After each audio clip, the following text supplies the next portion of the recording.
করে ইংলিশের খুব দুর্বল স্টুডেন্ট যারা চাও শুধুমাত্র পাস করার জন্য, তো তাদের জন্য আমি আজকে থেকে নতুন করে ক্লাস শুরু করলাম। তো আজকে তোমাদের সাথে যে টপিকসটা নিয়ে কথা বলবো সেটা হচ্ছে ফ্রেজ অ্যান্ড ইডিয়মস। এটা এসএসসি এইচএসসির জন্য খুবই সহজ একটা টপিকস, যে টপিকসটা একটা ক্লাস করলেই তোমার 5 মার্ক শিওর হয়ে যাবে। তো ভিডিওটা না টেনে একদম শুরু থেকে শেষ পর্যন্ত দেখতে থাকো। আশা করি তোমার এই 5 মার্কের একটা মার্কও কাটা যাবে না ইনশাআল্লাহ।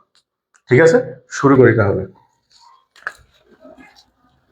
প্রথমে যে ওয়ার্ডটা শিখব সেটা হচ্ছে ওয়াজ ব্রন।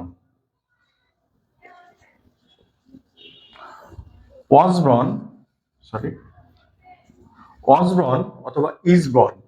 তো কেউ যদি জন্মগ্রহণ করে, এই জন্মগ্রহণ করার কথা থাকলেই তুমি এখানে ওয়াজ ব্রন ব্যবহার করবা।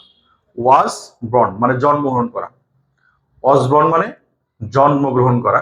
কেউ জন্মগ্রহণ করেছিল অর্থে এই ওয়াজ ব্রনটা ইউজ করতে হবে। একদম সহজ। তোমাদের এই ওয়ার্ডগুলো উপরে বক্সে থাকবে, তোমরা সেই ওয়ার্ডগুলো নিয়ে শূন্যস্থানটা পূরণ করবা। ওকে, ওয়াজ ব্রন মানে জন্মগ্রহণ করা। 2 নাম্বার ওয়ার্ড যদি শিখি, লেট অ্যালোন। লেট অ্যালোন মানে হচ্ছে ভাবাই যায় না। লেট অ্যালোন মানে কি? ভাবাই যায় না। যে আমি তো 5 কিলোমিটারই দৌড়াইতে পারি না, 10 কিলোমিটার দৌড়াবো, ভাবাই যায় না। আমি তো জিপিএ 3 পাই না, জিপিএ 5 পাবো, ভাবাই যায় না। তো এরকম কথাগুলো আমরা লেট অ্যালোন ব্যবহার করি। আমি তো একটি নর্মাল ফোন কিনতে পারি না, আমি আইফোন কিনবো, ভাবাই যায় না। তো এরকম অর্থে লেট অ্যালোন ব্যবহার করতে হবে। জাস্ট লেট অ্যালোনটা এখানে বসা দিলে হবে। যে I can not afford to buy a bike, শূন্যস্থান থাকবে, তারপর দিল দিল মনে করো একটা বাইসাইকেল। তা তুমি এখানে লেট অ্যালোন, যে আমি তো একটা বাইসাইকেলই কিনতে পারি না, লেট অ্যালোন আমি তো একটা বাইসাইকেল কিনতে পারি না, লেট অ্যালোন মোটর সাইকেল, আমি তো মোটর সাইকেল কিনতে পারবো না। তো সেক্ষেত্রে লেট অ্যালোন ব্যবহার করবে, মানে অসম্ভব ব্যাপার হিসেবে। 3 নাম্বার যদি হয়, 3 নাম্বারটা যদি দেই যে would, WULD, would rather. Would রেদারটা কখন হয় বসে? উড রেদার হচ্ছে বরং অর্থে উড রেদার ব্যবহার করতে হয়। বরং, যে আমি বরং মরে যাব তবুও ভিক্ষা করবো না, আমি বরং মারা যাব তবুও সরি বলবো না, আমি বরং বাসায় থাকবো তবুও এই বৃষ্টিতে বাইরে যাব না। তো বরং অর্থে I would rather dry than beg, আমি মরে যাব তবুও ভিক্ষা করবো না। এখানে একটা জিনিস মনে রাখতে হবে যে এখানে দ্যান কথাটা থাকবে। যদি কোনো শূন্যস্থান দেখো যে দ্যান আছে, তাহলে এখানে উড রেদার বসবে। একদম সহজ। ঠিক আছে, উড রেদার কখন বসবে? যদি দেখো যে এখানে দ্যান আছে, দ্যান থাকলে উড রেদার বসাই দিবা বরং অর্থে, যে I would rather die than beg. তুমি এই বক্স থেকে শুধু দ্যানটা বসাই দিলে হয়ে গেল। এরপর 4 নাম্বার যদি শেখাই, হ্যাড বেটার।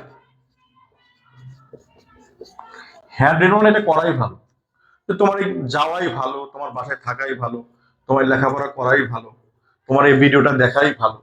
তাহলে এর অর্থে আমি উড রেদার ব্যবহার করব, সরি হ্যাড বেটার ব্যবহার করব। যেমন you stay had you had better stay at home, you had better stay at home, তোমার বাড়িতে থাকাই ভালো। ইট রেইনিং আউটসাইড, বাইরে বৃষ্টি হচ্ছে, you had better stay at home. এবার 5 নাম্বার যদি আমরা আসি, 5 নাম্বারে এর ইট ব্যবহার হতে পারে। ইট মানে ইহা। তোমরা জানো যে ইট হচ্ছে ইন্ট্রোডাক্টরি ইট, ইট ইজ অথবা ইট ওয়াজ বসতে পারে। তো প্রথমে শূন্যস্থান থাকবে, তারপরে ইজ থাকবে অথবা ওয়াজ থাকবে। It is a beautiful day, it is a wonderful day, it is good to stay here to you. তো ইট ব্যবহার করবা। এবার 6 নম্বর থেকে দেয়ার, এই দেয়ার ওয়াজ হতে পারে, দেয়ার ওয়ার হতে পারে, দেয়ার ইজ হতে পারে, দেয়ার আর হতে পারে।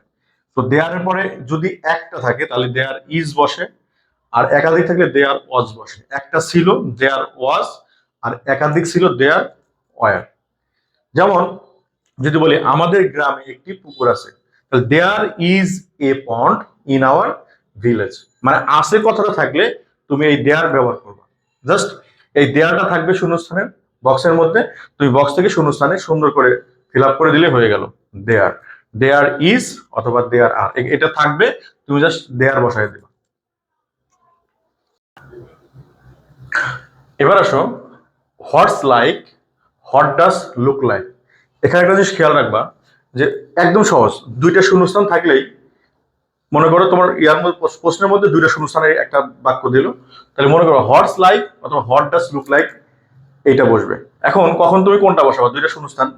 এখন হর্স লাইক মানে এটা কেমন হবে, যে how's your new teacher like to be, তোমার নতুন টিচার কেমন হবে, তোমার নতুন বই কেমন হবে, নতুন ড্রেস কেমন হবে, এরকম বুঝাইলে হর্স লাইক বসবে, what does horse dot dot like.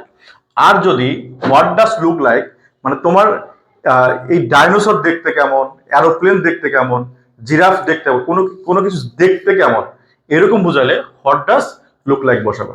একদম সহজ, বক্স থেকে এনে জাস্ট এখানে লুক লাইক বসাই দিলে হয়ে গেল, একদম ইজি।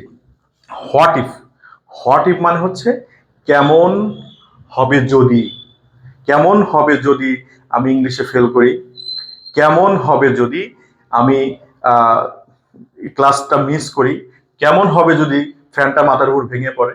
তো এরকম অর্থে হোয়াট ইফ বসে। আর এখানে খেয়াল রাখবা যে বাক্যের শেষে প্রশ্নবোধক থাকবে।